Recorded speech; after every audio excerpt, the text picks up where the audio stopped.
नमस्कार। डॉक्टर ध्रुव एक बार फिर आपके सामने उपस्थित हूँ।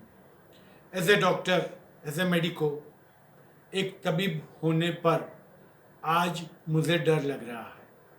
जी हाँ, मैं कह रहा हूँ आज मुझे डर लग रहा है। ताज्जुब की बात है ना। ये हमारा 25वां एपिसोड है। 24 एपिसोड से मैं आपको बता रहा हूँ कि डरना नहीं है। वही मैं आज कह रहा हूँ, मुझे डर लग रहा है। डर कोरोना वायरस से नहीं लग रहा है। डर क्यों लग रहा है ये बताने से पहले चलो एक छोटी सी कहानी सुनाता हूँ। बचपन में हमने सबने ये कहानी सुनी है। एक राजा था जिसको बहुत सारी धूप लग रही थी। सूरज से परेशान था। पूरे राज्य में उसने ढिढोरा पिटाया कि कोई न कोई इस सूरज की धूप को बंद करवा दे। लोग बड़े बड़े पर्दे लेकर आए, पर कोई उस धूप को ख़त्म नहीं कर पाया। एक छोटा बच्चा आया, छाता लेके आया, राजा के हाथ में रखा और बोला, अपने आप को प्रोटेक्ट करो, अपने आप को संभालो। मुझे डर लग रहा है क्योंकि आज अहमदाबाद, गुजरात और भारत की जनता अपने आप को संभाल नहीं रही है। We are behaving very foolishly. जो आसान चीज़ें करनी है वो हम नहीं कर रहे हैं। भारत में, गुजरात में, हमारे खुद के अहमदाबाद में कई लोग ऐसे हैं जिनको रेस्पिरेटरी सिम्टम्स है, पर वो या तो डर के कारण या अपनी किसी अंधश्रद्धा के कारण अस्पताल में जाने से रुक रहे हैं।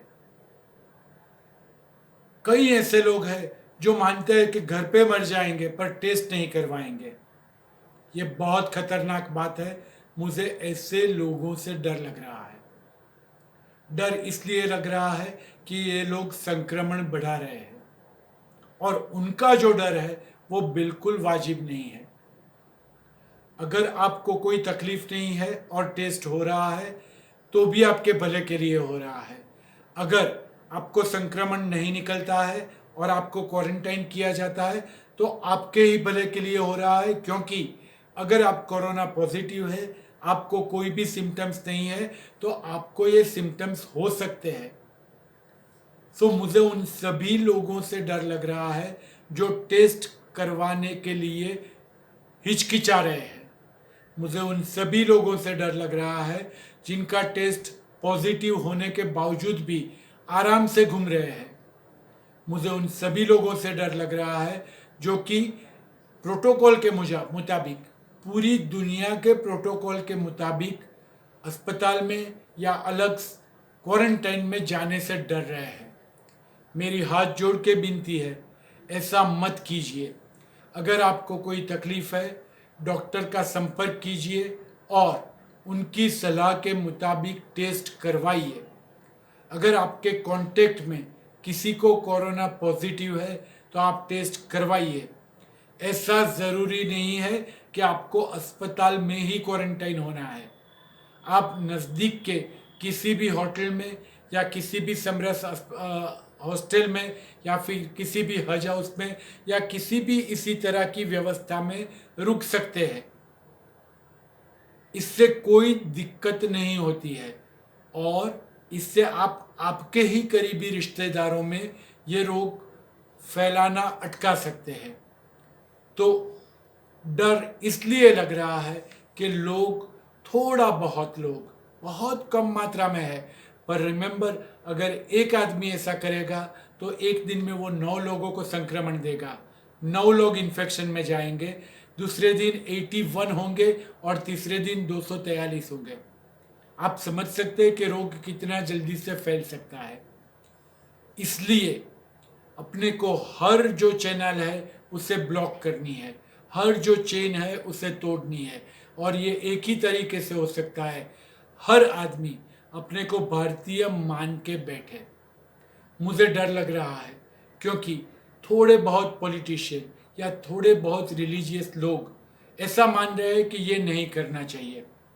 न मैं किसी पॉलिटिकल पार्टी को प्रतिनिधित्व करता हूँ, न मैं किसी रिलीजियन का प्रतिनिधित्व करता हूँ, न मैं किसी पॉलिटिकल पार्टी के सामने हूँ, न मैं किसी रिलीजियन के सामने हूँ।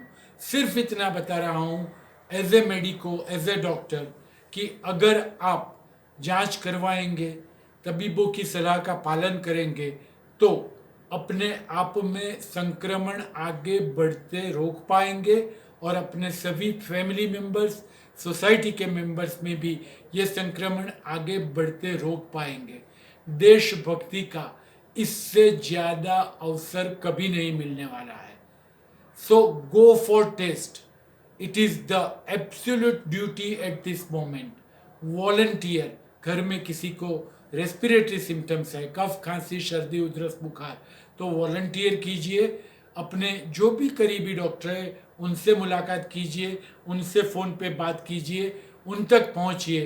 पर please get your self tested if needed, get yourself quarantined if needed, get yourself isolated if needed, get yourself treated. आज से 20 दिन पहले 2 लोग वेंटिलेटर पर थे, फिर 42 हुए, आज 26 हुए। ये 26 लोग इसलिए वेंटिलेटर पर है क्योंकि नंबर 1, उनमें ज़्यादातर सीनियर सिटीजन्स थे, उनमें ज़्यादातर लोगों को कुछ ना कुछ तकलीफें थी। अगर इन लोगों को एसिम्प्टोमेटिक स्टेज पे अगर पिकअप कर लिया हुआ होता तो शायद इसमें से सब नहीं तो कम से कम आधे बच पाते। तो अपने घर में कोई भी सीनियर सिटीजन है तो उनकी टेस्ट अगर ज़रूरत है तो पहले करवाइए। अगर उनको रेस्पिरेटरी सिम्टम्स है तो सीनियर सिटीजन को प्रोटेक्ट कीजिए, उनकी टेस्ट करवाइए। ये बहुत बहुत ज़रूरी है, ठीक है। तो this is a very important thing. इसे किसी भी तरह का एंगल देने की ज़रूरत नहीं है। जो लोग कोई ऐसा एंगल दे रहे हैं उनको अपने आप से दूर रखिए। आखिरी चीज़ कि ये जो लॉकडाउन है वो ख़त्म होने के बाद क्या करना है, वहाँ पर भी मुझे डर लग रहा है। डर इसलिए लग रहा है कि पिछले 24 एपिसोड से मैं आप लोगों से बोल रहा हूँ कि start creating a habit.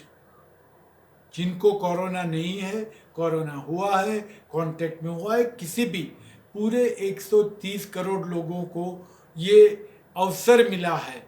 China ने हमें टाइम दिया है, पूरे वर्ल्ड ने हमें टाइम दिया है। इस टाइम का स्पेशली इस वैकेशन, जो इसे आप वैकेशन कह रहे हैं, इसका बहुत बढ़िया उपयोग कीजिए अपने आप को ट्रेन करने के लिए। घर पे रह के एक ही चीज़ कीजिए, बार बार हाथ साबुन से धोइए। 7 स्टेप में हाथ चेहरे को मत लगाइए। घर पे कोई भी लगा रहा है उसे रोकिए। मास्क घर पे भी 2-2 घंटा पहनने की ट्रेनिंग लीजिए ताकि लॉकडाउन के बाद जब आप बाहर निकले तो you are acquainted with mask. Mask को धागे से बिना मत छूइए। ये सब ट्रेनिंग का पीरियड है, ये आपकी ट्रेनिंग चल रही है। इसे बहुत बहुत बहुत सीरियसली लें। किसी भी सतह को छूने से पहले हाथ साबुन से धो डालें, सतह को साबुन से धो डालें, बाहर की चीज़ों से छूने के पहले हाथ साबुन से धो डालें। और मोस्ट इम्पॉर्टेंट, जो लोग भी बाहर निकल रहे हैं, प्लीज़ आज से ही फिजिकल डिस्टेंस 6 फीट का अंतर रखने की कोशिश कीजिए। जिन शॉप पर मैं जा रहा हूँ, बहुत कम शॉप्स पर जा रहा हूँ, पर जहाँ पर जाता हूँ people are not taking the thing seriously. एक आदमी खड़ा है, दूसरा पास में काउंटर पे आके पूछता है, भैया दूध है, भैया दही है, भैया ये है। मत करो ऐसा। This is a time for training. 6 foot दूर खड़े रहो, एक बार एक आदमी अपनी बात खत्म कर ले फिर आगे बढ़ो। ये बहुत ज़रूरी है। अगर ये नहीं किया तो लॉकडाउन के बाद भारत के हालात अमेरिका जैसे होंगे। रिमेंबर, हमारी पूरी मेहनत पर जो पिछले 30 दिन से कर रहे हैं, 9 दिन और करने वाले हैं, ये 39 दिन की इकोनॉमिक और फिजिकल तकलीफ़ें जो हम झेल रहे हैं उस सब पे पानी फिर जाएगा अगर हम फिजिकल डिस्टेंसिंग नहीं रखेंगे तो, मास्क नहीं पहनेंगे तो अब आप समझ रहे हैं मैं क्यों डर रहा हूँ। डरना मना है पर डरना जरूरी है। डरना जरूरी इसलिए है कि थोड़े बहुत लोग जो मूर्खता कर रहे हैं हमें उससे रोकना है। और फिर से एक बार बता रहा हूँ, ट्रेन योर सेल्फ, घर पे बैठ के ट्रेन कीजिए, फिजिकल डिस्टेंस स्ट्रिक्टली फॉलो कीजिए। मैं आशा करता हूँ अगले 9 दिन में हम जो लॉकडाउन है उसका बहुत बढ़िया तरह से पालन करें, फिजिकल डिस्टेंस का स्ट्रिक्टली पालन करें, ताकि 9 दिन के बाद जब लॉकडाउन धीरे धीरे ख़त्म होने को आए उस वक्त कोरोना आधा कुचल दिया गया हो और बाकी का आधा हमने जो ट्रेनिंग ली है उससे कुचल सके। अदरवाइज ये सब मेहनत निकम्मी जाएगी। धन्यवाद, आभार।